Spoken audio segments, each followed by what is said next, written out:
So in the discussion on working groups and behavior of collaboration and working teams and things like that, I just want to highlight a couple of additional insights. So one is the concept of goal contagion. So, a goal, something that people are pursuing or seeking or wanting to accomplish, and then contagion, think of like a virus, how it can spread through a community or a society of people, right? And one of the main arguments in goal contagion is that very often we only know what we want to do because we've picked up that desire from others around us. That even our very wishes, the things that we want to accomplish, are sometimes learned behaviors. They're socialized into us, right? Do you want that successful career and be an executive and to live in a big condo in a 20th floor of a downtown tower, right?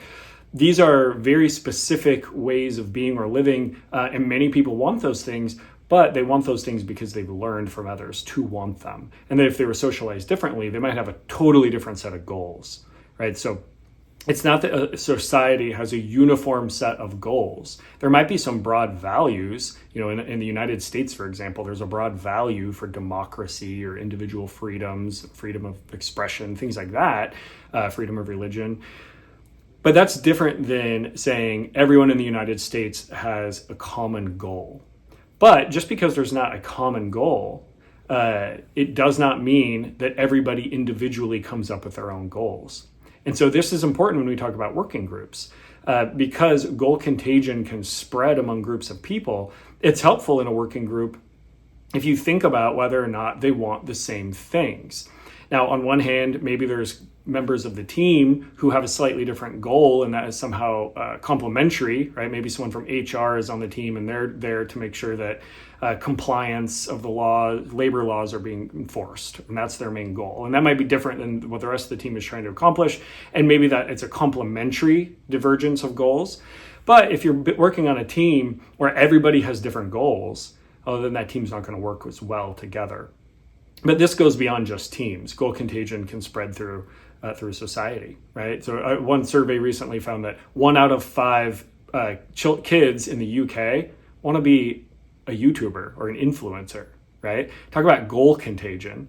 Now, I don't know how many per capita per 100,000 we need of YouTube influencers in a society, but 1 out of 5 is much higher than the number of kids who wanted to become a doctor, right? Or something that, we might argue could be more socially beneficial to a society or culture, but that's the power of goal diffusion, goal contagion, right?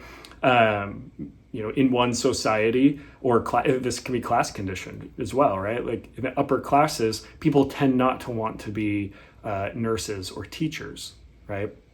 And so I did a study once on it was called career funneling, and we were looking at what students at very elite colleges and universities wanted to become, and ultimately why so many of them ended up in just a narrow band of fields in Wall Street banking and management consulting and working at very specific kinds of large tech firms.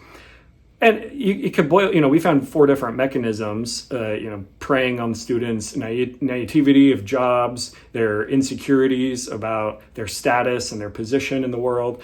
But ultimately, a lot of it was goal contagion, that they saw their peers rushing after these things, and because they didn't really know what they wanted, they adopted those goals rather than figuring out individual goals for themselves. So goal contagion can have a benefit if it helps a team or a community work towards a shared goal. But it's also worthwhile to reflect on, where do your goals come from? Right? So it's a problem enough if you don't even know what you want to do in life or in career or in relationships or what have you. So not knowing is already tricky. But once you think you know, it can be helpful, it can be instructive to spend a little bit of time reflecting, where did those wishes, where did those goals come from? Because it's easy for us to say it's just obvious. Why wouldn't anyone want these things I want? But at a deeper look, many people want a lot of different kinds of things, but those wishes, those desires, they usually came from somewhere. So where did you catch that desire, to use a kind of contagion word? Think of it as a something viral, right? You caught that goal for yourself. Who'd you catch it from?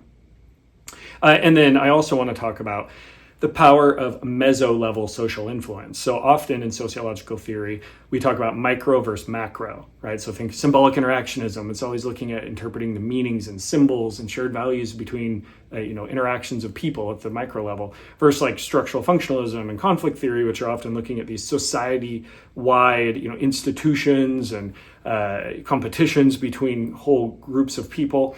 But there is a lot of power in the meso, the middle. It's the meso sits between the micro and the macro, and there's a whole body of literature in sociology that says, the individual power of organizations or families or neighborhoods are actually often overlooked variables that are highly influential on us. So, take something like education. Right? You might be influenced by your peer interactions or with your roommate or with your faculty people at a one-on-one level, and symbolic interactionism might look at some of that.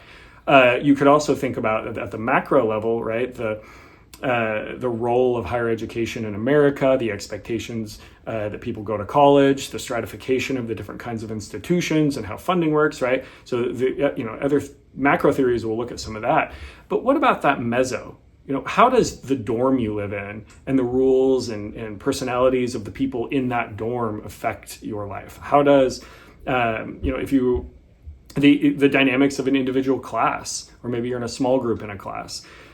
So whenever you're getting past just micro interactions, but you're not getting at like societal level structures, you're at different layers of the meso.